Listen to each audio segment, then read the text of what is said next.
Para saudara dan saudari yang Tuhan cintai, selamat pagi dan selamat bertemu lagi dalam renungan harian dari Paroki Santo Fransiskus Assisi Apio, edisi hari Kamis, tanggal 29 Februari 2024, dalam masa Prapaskah yang kedua. Mengawali hari yang baru ini, kita hendak mendengar dan merenungkan sabda Tuhan. Marilah sebelum kita mendengar dan merenungkan sabda Tuhan, kita berdoa. Dalam nama Bapa dan Putra dan Roh Kudus. Amin. Allah Bapa yang Maha Mulia, barang siapa mencari Engkau, diperkenankan memandang wajah-Mu dalam diri Yesus penebus kami, yang maha baik dan penuh belas kasih. Kami mohon, semoga sabdanya meresap dalam hati kami. Bersabdalah ya Tuhan, kami siap mendengarkan. Terpujilah Engkau Bapa, Putra dan Roh Kudus, kini dan sepanjang segala masa. Amin. Para saudara dan saudari yang Tuhan cintai, sabda Tuhan yang hendak kita dengar dan kita renungkan untuk mengawali hari yang baru ini diambil dari Injil Lukas pasal 16 ayat 19 sampai 31. Tuhan bersamamu. Inilah Injil suci menurut Lukas. Ada seorang kaya yang selalu berpakaian jubah ungu dan kain halus, dan setiap hari ia bersukaria dalam kemewahan. Dan ada seorang pengemis bernama Lazarus, badannya penuh dengan borok, berbaring dekat pintu rumah orang kaya itu, dan ingin menghilangkan laparnya dengan apa yang jatuh dari meja orang kaya itu. Malahan anjing-anjing datang dan menjilat boroknya. Kemudian matilah orang miskin itu, lalu dibawa oleh malaikat-malaikat ke pangkuan Abraham. Orang kaya itu juga mati, lalu dikubur. Dan sementara ia menderita sengsara di alam maut, ia memandang ke atas, dan dari jauh dilihatnya Abraham dan Lazarus duduk di pangkuannya. Lalu ia berseru katanya, "Bapa Abraham, kasihanilah aku. Suruhlah Lazarus supaya ia mencelupkan ujung jarinya ke dalam air dan menyejukkan lidahku, sebab aku sangat kesakitan dalam nyala api ini." Tetapi Abraham berkata, "Anakku, ingatlah bahwa engkau telah menerima segala yang baik sewaktu hidupmu, sedangkan Lazarus segala yang buruk. Sekarang ia mendapat hiburan dan engkau sangat menderita. Selain daripada itu, di antara kami dan engkau terbentang jurang yang tak terseberangi. Supaya mereka yang mau pergi dari sini kepadamu, ataupun mereka yang mau datang dari situ kepada kami, tidak dapat menyeberang." Kata orang itu, "Kalau demikian, aku minta kepadamu Bapa, supaya engkau menyuruh dia ke rumah ayahku, sebab masih ada 5 orang saudaraku, supaya ia memperingati mereka dengan sungguh-sungguh, agar mereka jangan masuk kelak ke dalam tempat penderitaan ini." Tetapi kata Abraham, "Ada pada mereka kesaksian Musa dan para nabi. Baiklah mereka mendengarkan kesaksian itu." Jawab orang itu, "Tidak, Bapak Abraham. Tetapi jika ada seorang yang datang dari antara orang mati kepada mereka, mereka akan bertobat." Kata Abraham kepada mereka, "Jika mereka tidak mendengarkan kesaksian Musa dan para nabi, mereka tidak juga akan mau diyakinkan, sekalipun oleh seorang yang bangkit dari antara orang mati." Demikianlah sabda Tuhan. Para saudara dan saudari yang Tuhan cintai, kita sekarang berada dalam masa Prapaskah yang kedua. Masa Prapaskah merupakan sebuah retret agung untuk mendekatkan diri kita kepada Tuhan dan senantiasa berharap kepadanya.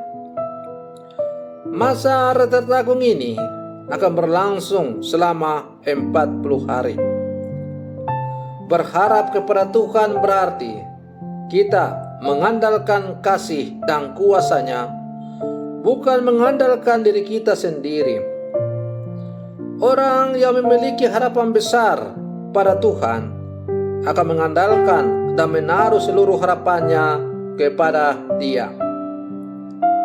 Tentang orang yang berharap pada Tuhan ini, Nabi Yeremia berkata, "Ia akan seperti pohon yang ditanam di tepi air, yang merambatkan akar-akarnya ke tepi sungai, dan tidak takut akan datangnya panas terik, yang daunnya tetap hijau, yang tidak khawatir dalam tahun kekeringan, dan yang tidak berhenti menghasilkan buah."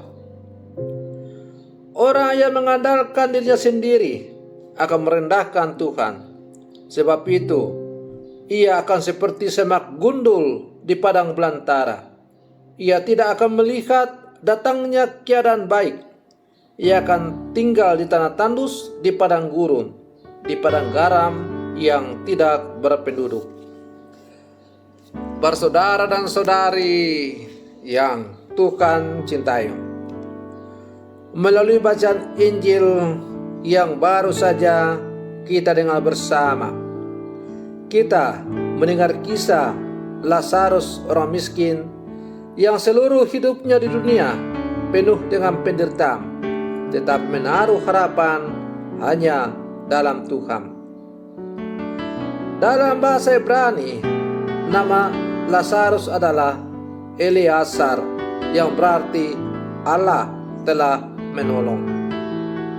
Dikisahkan bahwa ada seorang kaya yang tanpa nama yang hidup dalam kelimpahan, namun tidak berempati dengan orang miskin yang disapa sebagai Lazarus. Ciri khas Lazarus adalah badan penuh dengan borok, berbaring dekat pintu rumah orang kaya, dan ingin menghilangkan laparnya dengan apa yang jatuh dari meja orang kaya itu. Malahan anjing-anjing datang dan menjilat boroknya. Lihatlah seorang miskin yang hidup di hadapan orang kaya yang pelit. Kita yang membaca perikop Injil ini merasa sedih karena orang kaya ini tidak memiliki hati nurani dan empati kepada orang-orang miskin. Para saudara dan saudari yang Tuhan cintai, siapakah orang kaya itu di zaman sekarang? Orang kaya di zaman sekarang itu adalah bisa saudara-saudari, bapak ibu, umat, bisa juga saya sebagai seorang gembala. Kita akan menjadi orang kaya apabila kita selalu mengandalkan diri dalam kehidupan kita dan bukan mengandalkan Allah. Kita akan menjadi orang kaya apabila kita selalu menjadikan hal-hal duniawi sebagai tujuan utama orientasi hidup kita. Semua yang kita kejar hanyalah untuk kenikmatan diri semata-mata, dan kita menutup mata terhadap sesama kita yang membutuhkan pertolongan. Kita paling tidak, saudara-saudari, kita kaya dengan dosa. Mungkin kita kaya dengan kesombongan, mungkin kita kaya iri hati, mungkin kita kaya dengki, mungkin kita kaya benci, dan sebagainya. Kekayaan dosa ini pada akhirnya membuat kita hidup menderita dalam api siksaan dosa, yang membuat hidup kita tidak tenang. Hati kita selalu gelisah karena tidak dirahmati oleh Allah. Sebaliknya, Lazarus orang miskin itu adalah bisa juga umat dan saya, bila mana dalam seluruh kehidupan kita selalu mengandalkan Allah dalam kehidupan kita. Meskipun kita menghadapi macam-macam tantangan, godaan, siksaan, rintangan, halangan, tetapi tidak membuat kita menyerah. Kita selalu mengandalkan Allah, maka kita akan berbahagia dalam pangkuan kasih Abraham, dalam pangkuan kasih Allah. Kita akan hidup dalam rahmat Allah. Maka para saudara dan saudari yang Tuhan cintai, marilah selama masa Prapaskah ini kita masuk ke dalam relung-relung hati kita yang paling dalam. Ini adalah masa yang bagus bagi kita untuk keluar dari kesempitan cinta diri, dan mari kita menyatakan belas kasih Allah kepada sesama kita yang sungguh-sungguh membutuhkan belas kasih dan cinta kita. Semoga perlindungan saya untuk mengawali hari yang baru ini semakin menghantar kita untuk menjadi murid-murid Yesus yang sejati. Semoga demikian. Selamat pagi. Tuhan Yesus memberkati.